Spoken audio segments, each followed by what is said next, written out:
All right, section 5 into our series, investing into your business. So, what are the tax consequences, when it comes to having your own business?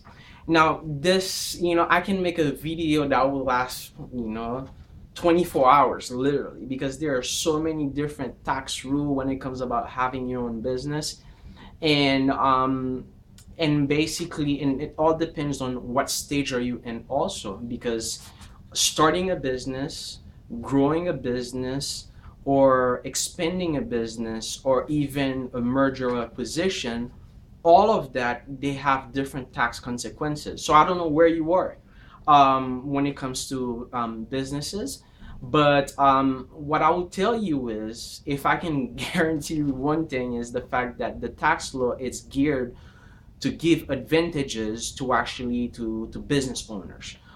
Whether you're a large business, you're a small business, there's definitely some advantages about having your own business. Now, that being said, I don't want you to take this as an idea. Oh, you know what? I'm gonna start my own business. That's not the case whatsoever. As a matter of fact, there are some statistics about 90% of first-time business they fail. And so owning a business is hard as it has its own challenges, but definitely the tax code does provide a lot of benefit for having your own business. And what I think I should, if we're just creating a small video when it comes to businesses, so what is the most important thing that you should know, when it comes to having your own business? In my personal opinion, um, it's how you incorporate a business. I think that's the most important aspect when it comes to taxes, because you can have different type of entity. So you can be a sole proprietorship, you can be a LLC, you can be a S corporation, you can be a C corporation, you can be a partnership, a limited partnership, you name it. There are different ways you go about establishing a business. And what's important for you to know is all of them, they are taxed differently. I think that's the main key thing to get out of this video, is the fact the way that your business is incorporated, the way that basically you set up the foundation, is going to affect tremendously about how you're being taxed.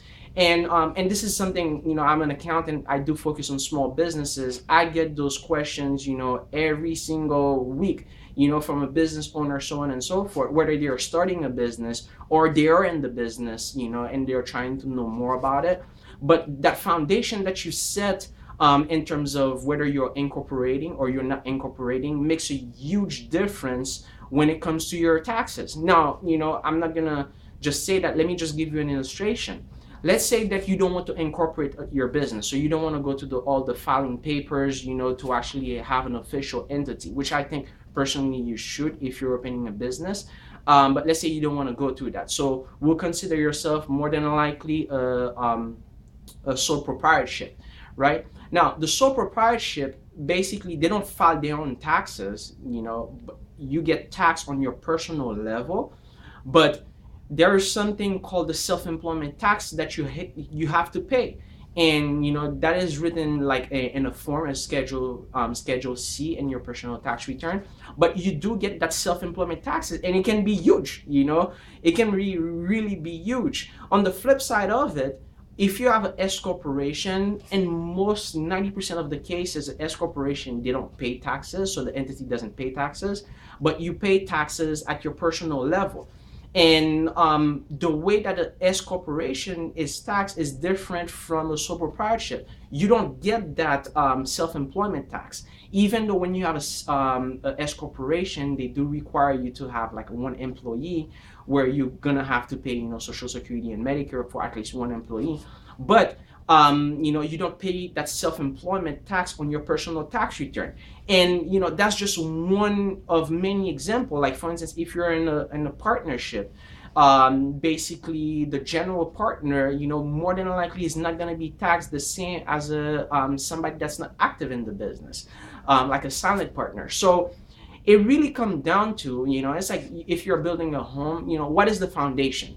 And this is where you really have to sit down. You have to sit down with an accountant for sure, and then with a lawyer, because each business entity has its own advantage. I'll give you an example between an S corporation and a C corporation. Um, in an S corporation, you can only have one type of shareholder, right? But for instance, in a C corporation, you can have, more than one type of shareholder. So, and then, all the language, all the rules, and they are different from one entity to another, or even from one shareholder to another. Like I said, before doing this video, I picked up the instruction, for instance, for S corporation, for instance, right? And it's like 50 pages, and if I go about like, explaining every single, rule where it comes to, distribution, or how it is taxed, in general, or how does it flow into your personal taxes, we can be here for like I said, for easily one day of just shooting a video.